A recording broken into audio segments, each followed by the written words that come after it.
So what I wanted to talk about today, and I know everyone is really interested in online marketing, and online has just generally become so important during this pandemic. And some of you know a lot of it, some of you know a little bit of it. So what I thought we would do is start at a really a basic level, so that bring everybody up at the same level of operation. And of course, once you learn the basic, there is just so much more one can do with it, and the area is really huge. So with that being said, let me move on to the three things that I wanted to talk about. Okay, for today's purposes, we are really just going to, for online communication and marketing, we're really just going to focus on three simple things that we can do all together. Keep it simple. It's a very confusing and vast information available on the web. And what I'll do is, after the webinar, I'll also give some sources that you want to study up on your own and look it up and go more in depth, you can. But for today, we'll just focus on three things. One, I feel like all artisans, if you can get to, would be really wonderful. The first thing is really to set up a website. And it can be a simple informational website. It doesn't have to be very complicated. It can be just some simple information about yourself, the craft you practice, the area you're in, some contact information, which is very important. It can be a simple informational website. But if you're a little bit more adventurous, and I encourage you to be more adventurous this year, because we want to make some sales since physical markets are not possible, I would encourage you to set up a shopping website. And all the three webinars that have happened before this have given such amazing information on how to brand yourself and how to photograph. I watched the one on photography yesterday. It was really amazing. Simple techniques on how to take really good photographs without too much equipment. So if you can set up a shopping website, that would be great. Then it comes to marketing. When it comes to marketing, from social media, I would really focus on Instagram, and we'll talk more about that. Why? And the other piece of marketing I think I would highly encourage people to do is focus on email. So a website and two pieces of communication to your patrons, people who appreciate your art, your customers, wherever they may be in the world. So this is what I'm going to focus on today. So that being said, let's move on to a website. Like I said earlier, and please slow me if I'm speaking too fast. If I'm going too fast, please slow me down, Karen and others. So for today, let's start with the website. For setting up a simple informational website, now since everybody is in different countries all over the world, you may have local people who can set it up for you. But if you want to do it on your own, and it's very easy to do, there are many free website builders that are available. I'm talking about for a informational website. There is Wix, there is Weebly, there is WordPress, and there are many more. These are all basically platforms that exist in the US, but they're available globally to you, and they're very easy drag and drop photographs, some information about you. So in a couple of hours, you can be up and running. But if you want to set up a shopping e-commerce website, I would highly recommend Shopify. Shopify is a company. It's a Canadian company. They had a huge IPO recently. They were valued over many billion dollars. And I have used this personally, and I can tell you it is the most easiest platform to use if you want to set up a shopping website. And they're available in over 175 countries. They have 24-hour chat. So you can actually, you can be typing your questions and they'll answer right back in real time. So that is really helpful. They also have a 14-day free trial. You can try that. And then the cost of, because obviously if you're going to set up a website on their platform, you have to pay a monthly charge. Their basic package is $29, which, is pretty reasonable. Of course, they have more advanced packages for more advanced e-commerce situations, but you could start there. um, and they have many design platforms to choose, templates to choose from. When I say a design template, what I mean is, how you want to make your presentation. Do you want to have a big banner? Do you want to have small photographs? Do you want to, how you lay out the page, basically, and how the subsequent pages on your website are laid out. That's called a design template. And they have many, many to choose from, that you pay for one time. It's, I think, about $80 or something. And then it's yours for however long you have your e-commerce site. So that's there. And as I mentioned before, they have a 24-hour chat support, uh, and unlimited product listing. So you want to list 10 products, if you want to list 100 products, though I would recommend that you start slowly.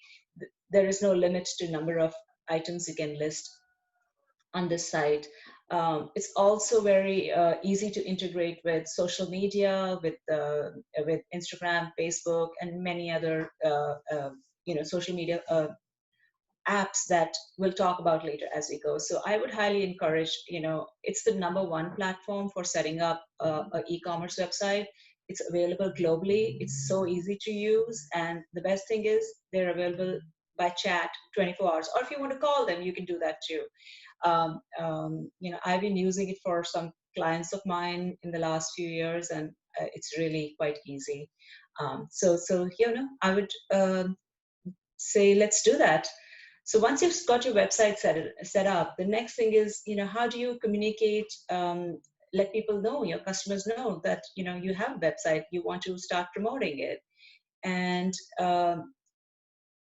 in social media, there are many, many channels available. There's Facebook, there's Instagram, there's YouTube, there's Twitter, and TikTok, and God knows new ones coming up every day. Some get banned, some get, but for our purposes, we are in the business of selling things that look beautiful, our craft, and telling stories. And there isn't a better platform than Instagram. It's easy to set up from your phone.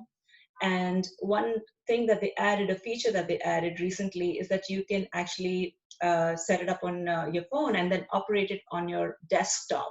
So if you're working on a laptop or a desktop, it doesn't. You can work.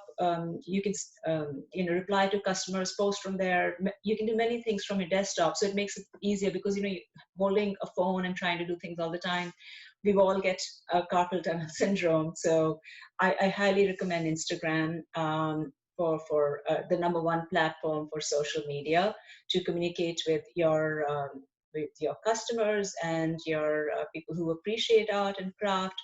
Um, Everybody's on this platform globally. It's so easy to reach people through this. So if and I also think that if you have to choose one, because many people say, oh, I should set up maybe Instagram and Facebook and Twitter and this and that. The more you try and do, it requires a lot of time.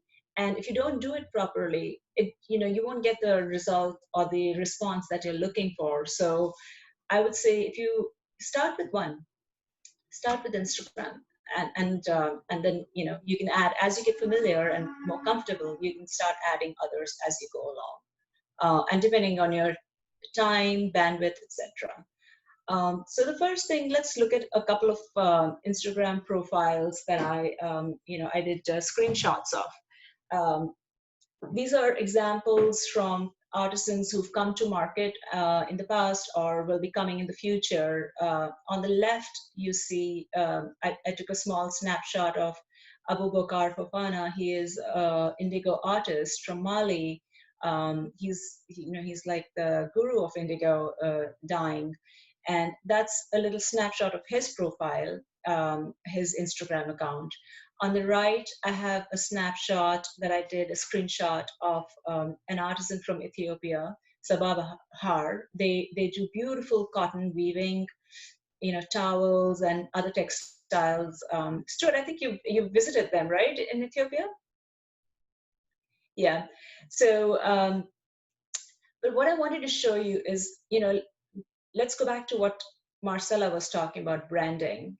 This is where you can make a difference. We all think of it like your personality, how you dress, how you put your things together. We all have specific ways how we design, how we look at things, and this is a place to show your personality. So you can see clearly, from the left to the right, Abu Bakar is, definitely, focused on indigo. So there's a lot of indigo in his, in his profile. He's shown the process. He is, in one place he's dyeing something, another place he's in the fields. He's showing images of products he's made. But also the other thing I want to bring up here is the photography. What Jean was saying yesterday. Look at the photographs. I don't think they're, a professional photograph. He's taken them, and they're very good photographs. They are photographs that are focused. They fill the frame. They're straight up. The backgrounds are not distracting. So you get a clear message from the story that he's trying to tell.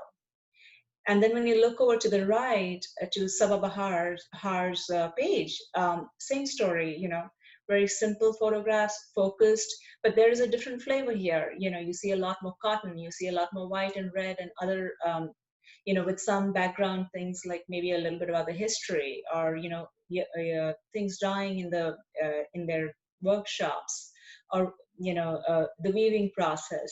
So there is a certain flavor to his profile, which is different from Abu Bakar Fofana's. And also there is a consistency, and it's when you're in Instagram is a visual tool, and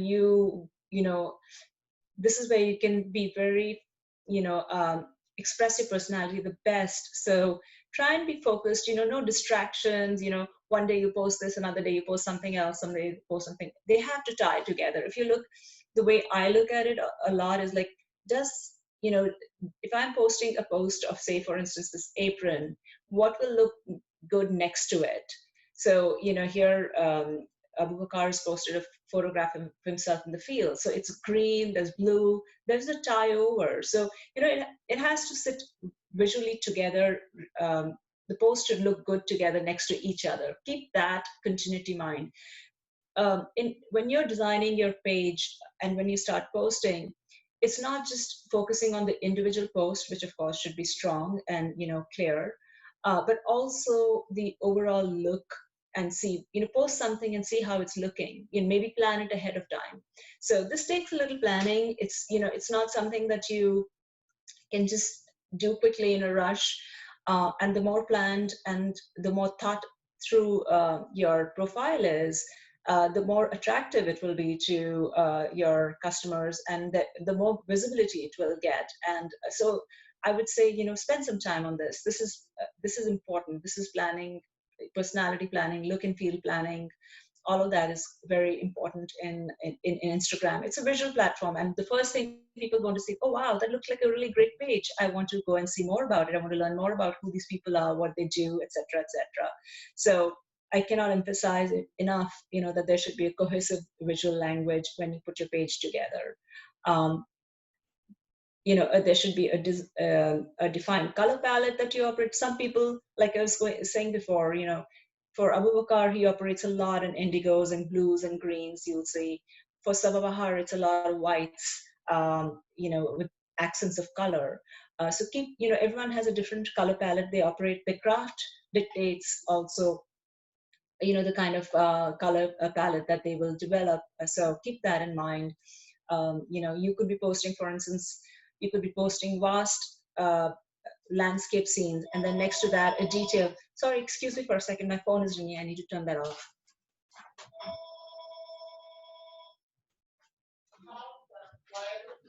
All right. So all photographs, you should vary it up. So one day if you're posting a detail, the next day it could be something that's a more wide shot landscape. And keep that in mind. Artisan portrait, process photographs. If you're traveling, you're starting to work on a project, it's kind of like it's your conversation with your audience. Think of it that way. Also, I want you to keep that in mind, so that make it easy, so that you're not struggling. Oh my God, I have to post something. What do I do? It's a conversation. So just keep that in mind. Also, when it comes to editing photos, you can take photos from your camera phone, as Jean was saying yesterday, and there are lots of editing tools within Instagram, but also available online, that you can download to just touch up your photos so that they look the best. Here are two more examples that I wanted to show you. On the left is Avni Earthcraft. They're based out of Uttarakhand in Himachal. On the right is Sidai Designs. They are a bead weaving, a bead jewelry company, cooperative out of Africa. And you can tell Sidai has a very different look about them versus Avni, who has a little bit more vibrant look. Sidai is more muted, stated, understated, and that's their design and brand personality. Avni is a little bit more vibrant, more earthy. So keep that in mind as and look at look at profiles that you admire, like brands that you follow, or and the more you look at it, the more you'll get what what I'm talking about, and how you should position yourself. Because even if there is another artisan with the same product that you're making, you have a different take on it, and that's what you want to bring forward. What is unique about your craft that it distinguishes you from other people practicing the same craft? You want to bring that uniqueness forward. So a cohesive visual language, brand personality, Instagram is really great for that. Here is the anatomy of setting up a perfect Instagram profile. Now, above an Instagram, the feed, above the feed there is a section. I'm going to scroll here and then I'll show you, and then we'll go back up. For instance, here are two other artisans who come to the market, Gasali and Porforio. So if you see, there's a profile picture, and under that there is all this description about them. Now, this is a very important branding and space for you. It's very small. They allow you only, I think, 140 characters or something, very little, and only one link. But you can say a lot about who you are and sort of make a brand statement about yourself. For instance, here Ghazali says traditional Yoruba batik, adar, and tie-dye. And then he's got a link to his website. Porforio, who's a very well recognized artisan from Mexico, he's got a different take on it. He describes who he is. He's a natural dyer. He's a Zapotec textile artist. And he's also very well recognized, as I was saying. Smithsonian awarded and New York Times featured. All of these things, say something about, are important, and the moment I look at it, or anybody looks at it, like, wow, that's really great. So this is an opportunity. This space is an opportunity to talk a lot, tell people a lot about yourself in a very succinct manner. So let's just go back up to, the anatomy of a perfect Instagram profile.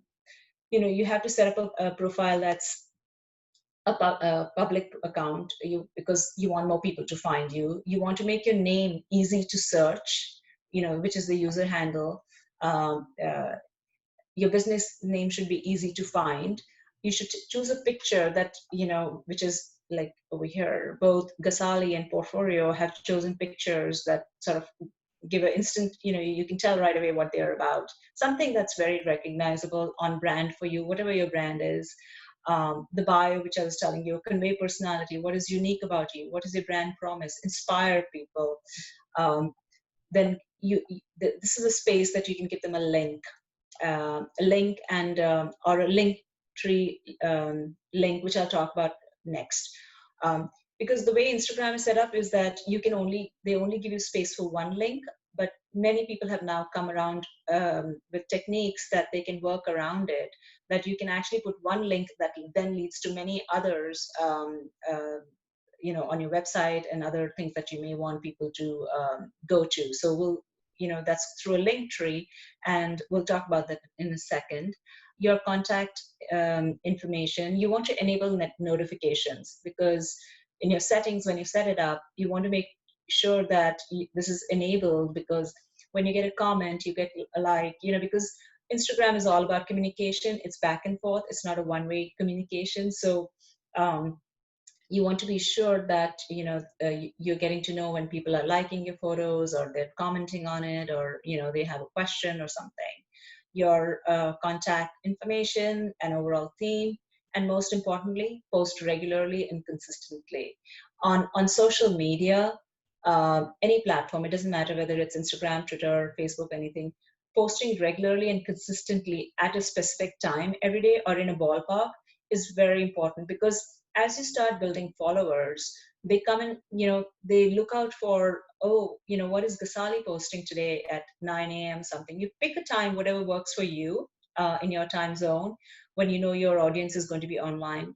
Whatever that time is, make sure that you post something every day, at least once a day, or, um, I would recommend once a day. So if you may not have the time, but if you're not going to, if you want to, if you're serious about building an Instagram profile and Instagram following, it's really important to at least try and post once a day. So you may not be able to make a post itself, but you can also post a story, and we'll talk about that a little bit later. But something, regularity and consistency is really important in building this an Instagram profile. So we talked about profiles, we talked about how to build them. Let me show you a couple more profiles, just to give you an example of how different people express themselves and their brands.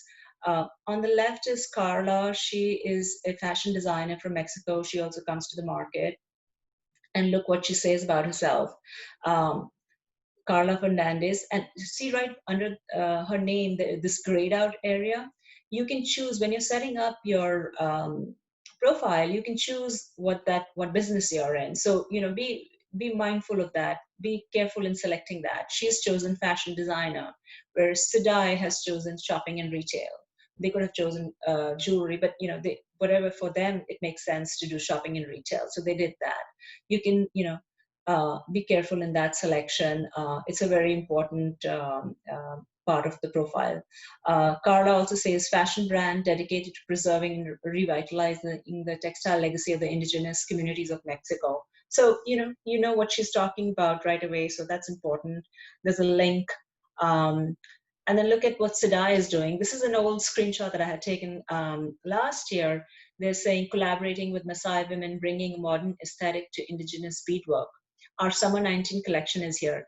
So this profile, the reason I kept this on is because you can keep changing the content over here. So if you have a sale coming up, or you have a workshop coming up or something, this is a space that you can put that information out there. And after that event is over, you can remove it.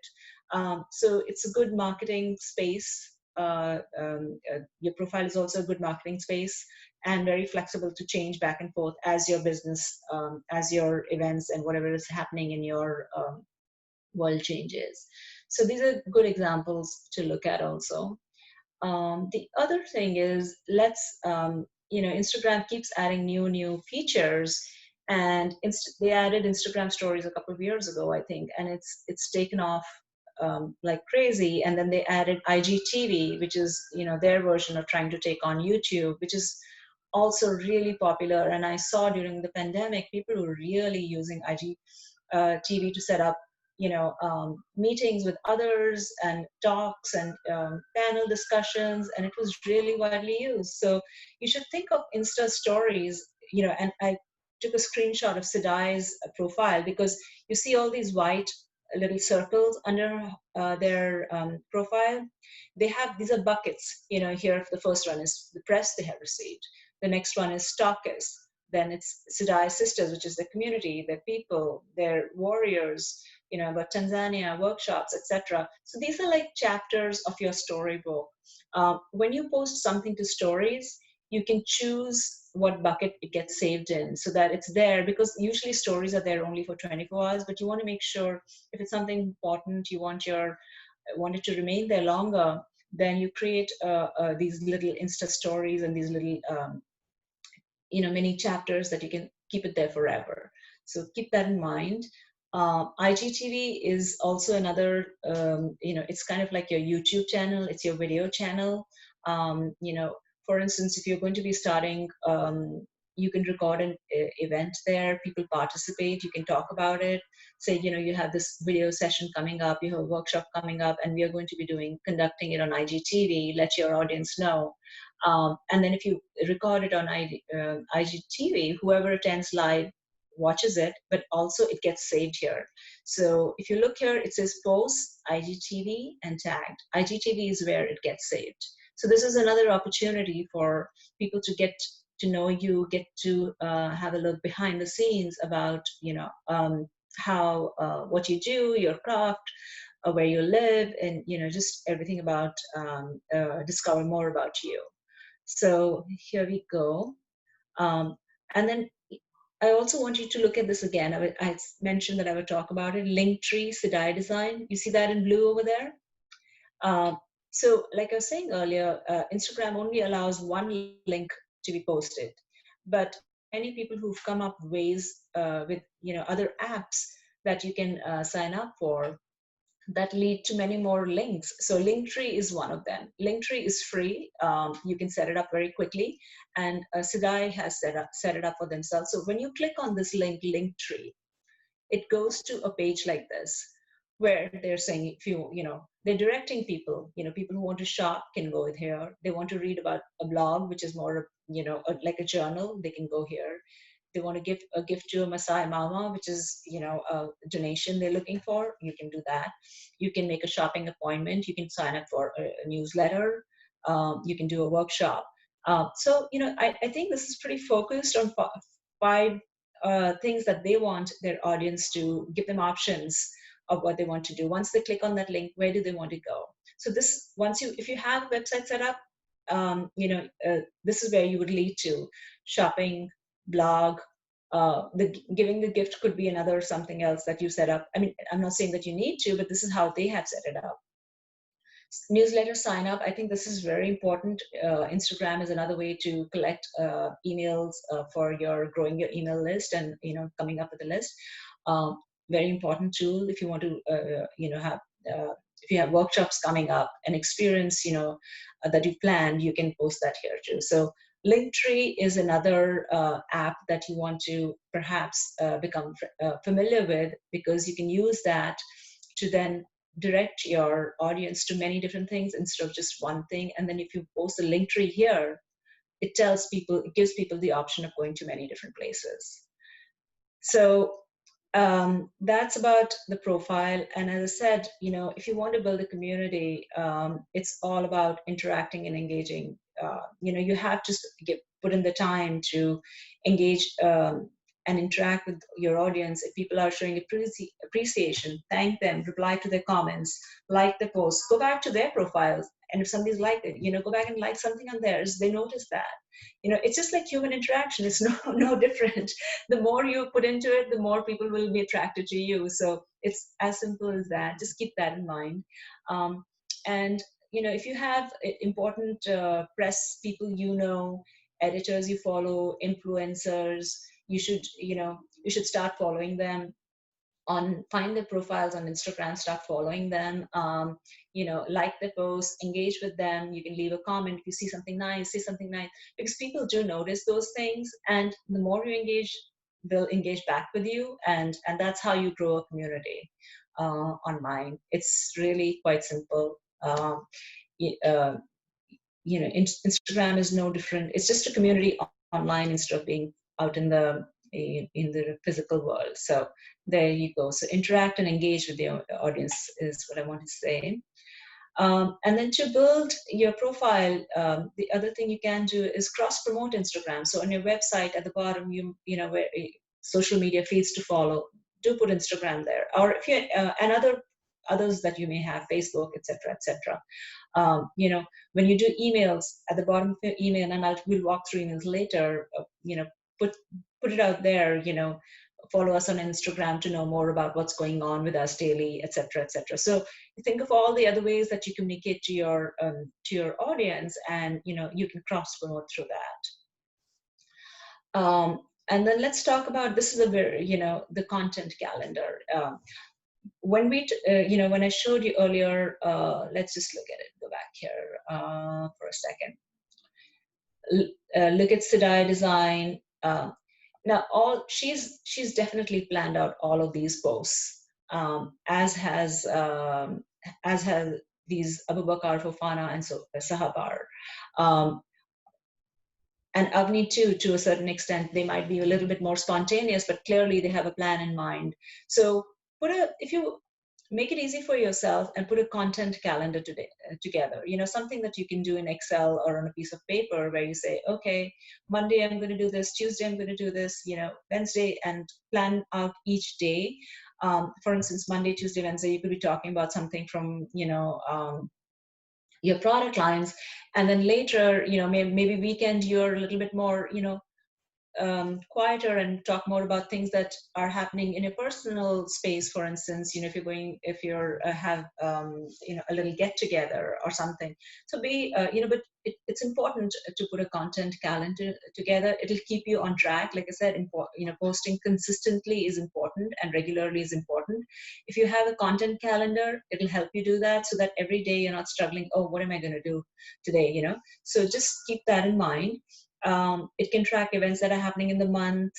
You can, if there is an event happening, you can post, put that on IGTV, on stories, and plan out content buckets. Some could be the product making, some could be showing, the materials used, trade shows you go to, impact stories. Impact stories are, how many from your craft, from your practice, how many people are benefiting from that. So make these little, and everybody's buckets will be different, but just make sure that you have different buckets. And if you see you're doing something interesting today and you see something interesting, taken a photo, put it away and say, okay, you know what, I'm going to put it in this content bucket, maybe I'll post it next week or whatever. So just start getting used to planning that a little bit. The other thing I want to tell you is also plan some downtime. It's not, promoting yourself always is not always very pleasant. So you want to sort of take a little backseat and not always be talking about, oh, here's my product and buy it, because that nobody likes that. Give them a little downtime and quietness. You should build that into your content planning. Maybe a beautiful photograph of the area you're in, because more and more Instagram is really a place for discovery. And our artisans are located all over the world. You're in such beautiful locations, your villages, your um, the places you work in. Take beautiful photographs, show them where you are, your families, your artisans, everything, so plan some downtime, not always talking about your product, but also perhaps giving people a glimpse of where you are. Um, so that's a content calendar. Instagram also has analytics within itself.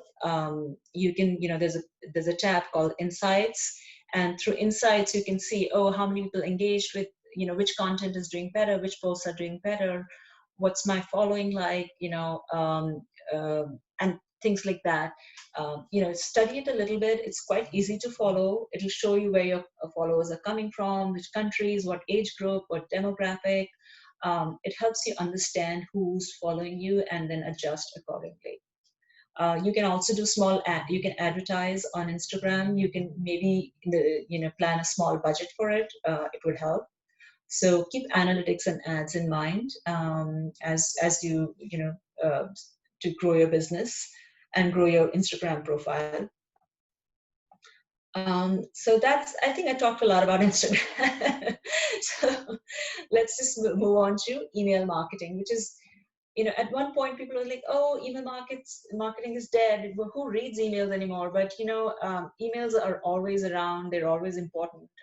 And unlike social media where you'll see a post and then it's gone, email is, when you send an email to somebody, because you have the email address and it goes directly to the inbox, so it's going to stay there. So it's very important. And they probably gave you an email because they wanted to hear from you. So email marketing is really important, and has become more so, has researched in the last few years. There are, emails are like, today have become like storybooks. There's a beginning, there's a middle, and there's an end. So it's no different than anything else that you would plan on Instagram, but just think of it more from that point of view. We'll talk about platforms that you can use. There is MailChimp, there is Constant Contact. MailChimp, I think up to 2,000 email addresses is free, and then after that you have to pay monthly. And in your local country, there may be other distribution, other platforms for sending emails out, but in the US, those are some of the major ones. And the reason I mention them is because you can also use them wherever you are. MailChimp is available globally. A lot of people use it worldwide. So let's just walk through a couple of examples. Like I said, emails are like storybooks with a beginning, middle, and end. I'll show you a couple of examples of brands that do it really well and to illustrate it. So here is Toast. Toast is a clothing company based out of UK. And they were making this kantha jacket, the very fine stitched, running stitch that you find in India, in a lot of parts of India, in Bengal, in Rajasthan, and many other parts. So they were making a new jacket, and they give you a little backstory about it. So they start with this really, evocative image of the village where this cooperative that they work with, and they start with craft kantha stitching, which is important, important to title it. They say, in the beautiful paddy fields surrounding the bustling city of Kolkata is a small workshop dedicated to the art of kantha stitching. So look at the opening statement. It's like a story. You're reading a story with imagery to go with it. Then they say, run by Sasha, a fair trade cooperative, the women who work here are able to practice traditional techniques and support their families. They're showing the people who work there, and talking a little bit more about them, giving you a little bit more clips into what goes on behind the scenes, the workshop. Above the workshop is a small school where local girls are taught the technique of kantha stitching and tailoring, helping them to develop their own independence. So they're giving an insight of why they support this particular cooperative. There's more beautiful photographs. And I have to tell you, these photographs look like they were taken by camera. And you can do that too. It's quite simple, with a little practice. These are not very, I don't think they're very professional photographs. Maybe one of their workers took them, or somebody visiting the workshop overseeing production might have taken that. Then there's Toast has been working with Sasha for over 10 years. This season, one of the pieces they have created is our hand-embroidered diamond jacket, which has been lined with a striped hand-woven cotton. So more backstories on what they're doing with them, and then they show you the making of the jacket, some photographs of it. And then here is the jacket. And then and at the end is shop hand embroidered diamond jacket, which will lead to their website. So this is the call to action right here. And if you go further down, they've listed all the categories they do, all their social media profiles, and then they're saying recommend a friend. So that's another way of saying, pass it on to somebody else. So this is a really nice email campaign, which, like I said, has a beginning, a middle, and an end, with the purpose of, go buy my kantha jacket that I made with these women's cooperative in Calcutta, or outside of Calcutta. So, this is one way to think about it, one way to plan it. I wanted to show you another example. We'll come back to the anatomy of a perfect email, but I also wanted to show you another email example that I really like. This is from a brand called Norlha. They are based in Tibet, on the Tibetan plateau. They make scarves and scarves and other home goods, blankets, etc., of really nice wool from pashmina and other kinds of qualities. Here, their email is more about a story of an event that happens in Tibet once a year. It's called Wind Horse, and the story is about that. So the copy is too fine for me to read, but they've got a really beautiful graphic here, which talks about this event. What a wind horse is. So they're describing what this is. Then they've got this really amazing photograph of this man on this horse, a photograph from the actual event. And then following that, then they have, woven by community, and then their social media profiles, Facebook, Instagram, YouTube, and then they've got pictures from, from their people who work in their workshops, etc. And they say they make scarves, outerwear, homeware, and something else I can't read over here. And then the logo at the bottom. So this is a very different email from the one before that I was showing you. Here, they're not selling a product. Here, they're trying to, this email, the purpose of this email is engagement, to sort of draw people into their world of, this remote place in Tibet where they're weaving these really fine scarves, and what are the things that happen there? They're inviting you into their world. So this is another kind of email. Emails always, or marketing, digital marketing doesn't have to, or any marketing doesn't have to be always about selling something. It's about inviting people into your world. So you can also do that. You can have a mix of um, things that are to promote a product, but also to sort of give people an insight into your community. This is the best way to build engagement and draw people into your world.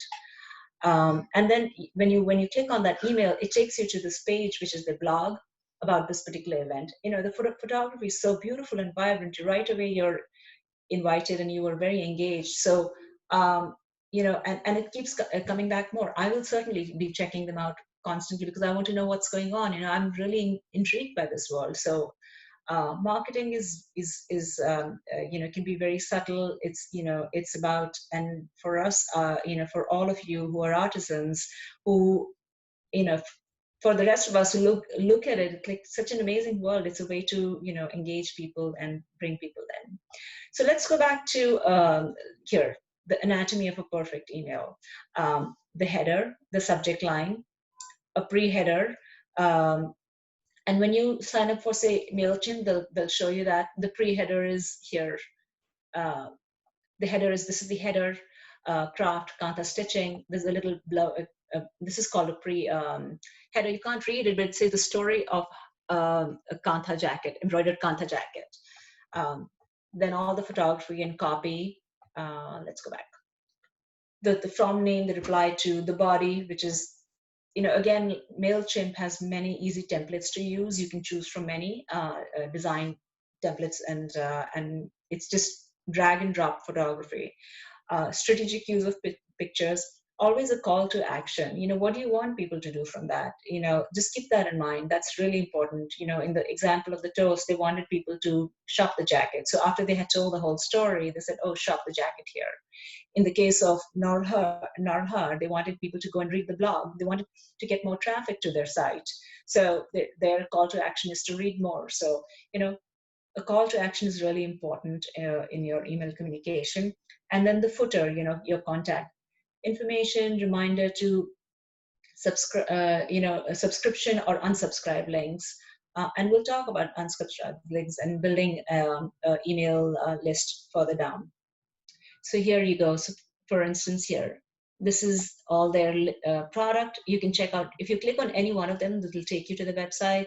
This is their, this is called the footer. This area is called the footer, where you can have all the information. So how do you build an email marketing list? Like one of the things that I was telling you earlier on Instagram, you can always ask people. And what I have seen a lot is people, if they have, as people start engaging, they'll send you a direct message on Instagram or Facebook or wherever. And you can always, as you start communicating, you can collect email address and ask them.